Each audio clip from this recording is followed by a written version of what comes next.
देखिए गाइस, आज के वीडियो में हम जो बात करेंगे, हम एक नहीं तीन वेटिंग लिस्ट को लेकर डिस्कस करेंगे। आपको मैं पहले बता दे रहा हूँ, क्योंकि देखिए तीन वीडियो बनाना हमारे बस की बात नहीं है, क्योंकि हर वीडियो बनाने के लिए बहुत ज़्यादा ही जो है मेहनत करना पड़ता है। तो गाइस, मैं इस वीडियो में मैं तीनों वेटिंग लिस्ट यानी कि रिजर्व लिस्ट के बारे में डिस्कस करेंगे। पहला जो है आपका SBI, ये ओके, यानी SBI क्लर्क के लिए हो गया। और दूसरा मैं बात करूंगा RRB पीओ के लिए। कल लोगों ने बहुत बार इसके बारे में पूछा था, तो मैं सोचा कि इसके बारे में बता दूं। RRB पीओ ऑफिस असिस्टेंट के लिए, इसके बारे में हम डिस्कस करेंगे। और साथ में guys, IBPS clerk waiting list, okay, इसके बारे में हम डिस्कस करने वाले हैं। आप जानते हैं कि कई सारे लोगों का एक क्वेरी में कई बार देखा हूँ, कम से कम जो है वेबसाइट पे मैंने देखा 90 के प्लस कमेंट्स थे, जिनके 0.25 मार्क्स कम है, जिनके 0.27 मार्क्स कम है, जिनको 0.2 मार्क्स कम है। अब उनका एक कहना है कि क्या हमारा जो है वेटिंग लिस्ट में आ पाएगा कि नहीं आ पाएगा। फर्स्ट वेटिंग लिस्ट में एक भाई साहब तो ये भी पूछ दिए कि कितनी वेटिंग लिस्ट SBI में जारी की जाती है। तो भाई साहब, मैं आपको बता दूं कि फर्स्ट वेटिंग लिस्ट आपका, फिर आपका second waiting list, third waiting list, तीन वेटिंग लिस्ट जो है रिलीज करती है SBI। अब इसमें सबसे जो इम्पोर्टेंट जो सवाल है कि फर्स्ट वेटिंग लिस्ट में मैक्सिमम कैंडिडेट लोगों का चांस रहता है सिलेक्शन के लिए, और जो सेकंड वेटिंग लिस्ट और थर्ड वेटिंग लिस्ट में इसमें कैंडिडेट कम हो जाते हैं। अब जैसे लास्ट ईयर के कंपेयर में 20 डेज के बाद फर्स्ट वेटिंग लिस्ट जारी किया गया था, तो ये जरूरी नहीं है कि 20 दिन के बाद इसमें भी जारी किया जाएगा।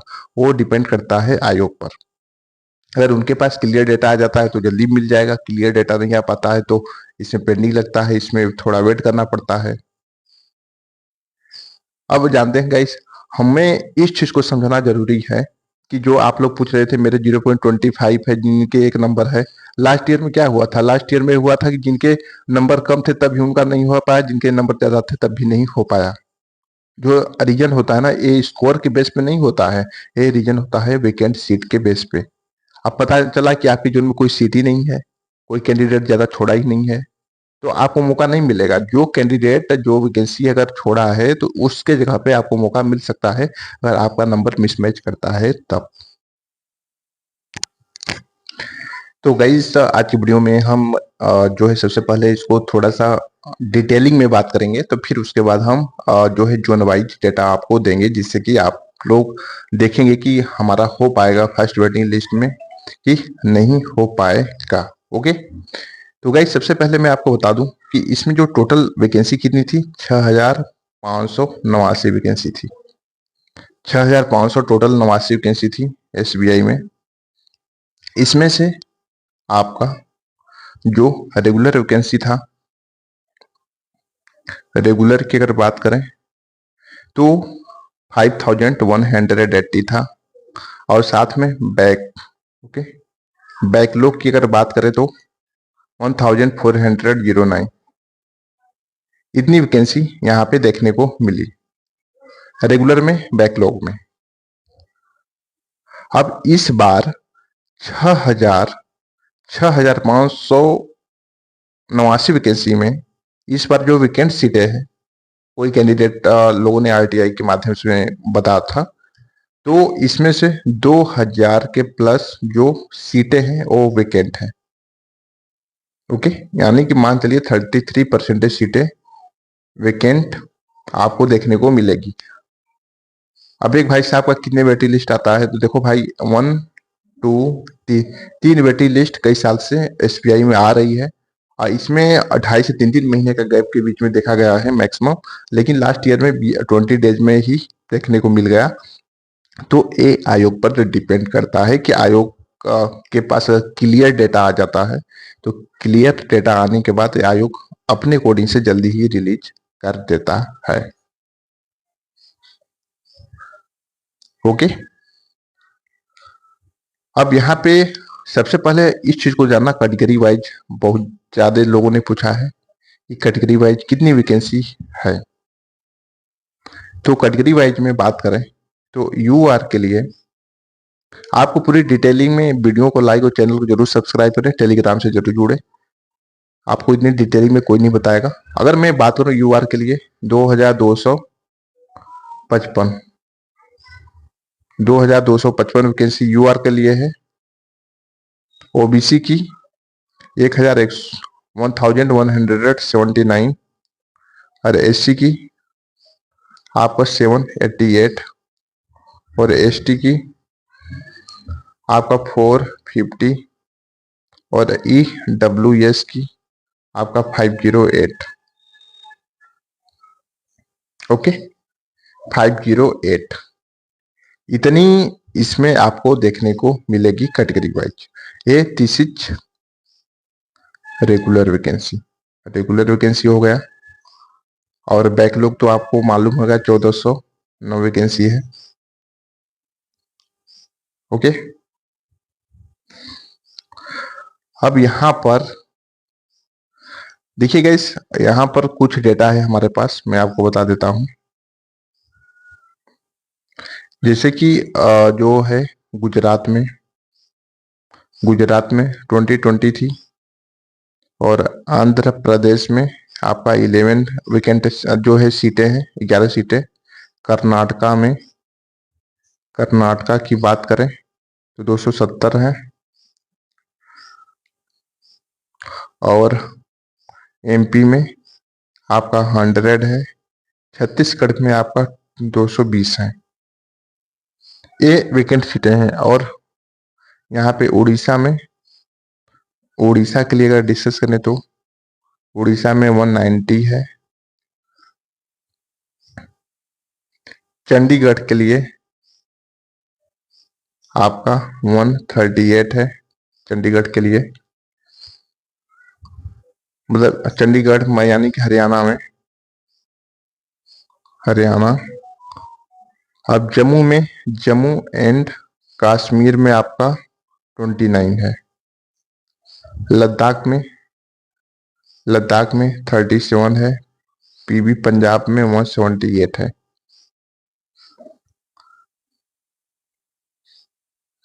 178। तमिलनाडु में आपका 380। पेंडुचेरी में 7 है। तेलंगाना में 250। तेलंगाना के बाद राजस्थान जयपुर में 260। वेस्ट बंगाल में 270। अंडमान एंड निकोबार में 30 और सिक्किम में आपका 20। ओके, ये आपका इतनी वैकेंसी देखने को मिलेगी। ये तो समझ में आ गया। और लखनऊ यूपी की बात करें तो यूपी का भी मैं आपको दिखा देता हूं, नहीं तो आपको अभी यूपी के बताया ही नहीं। यूपी की बात करें तो 514। लखनऊ महाराष्ट्र एमएच के लिए 476 है और गोवा का आपका 14 है।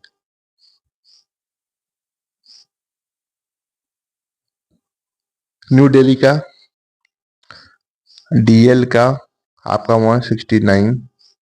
आपका यूके का आपका 127। फिर आपका जो है नॉर्थ ईस्ट के लिए इसमें एपी का आपका 20। आपका असम के लिए 145। आपका मणिपुर के लिए 60 और इसका जो है 32।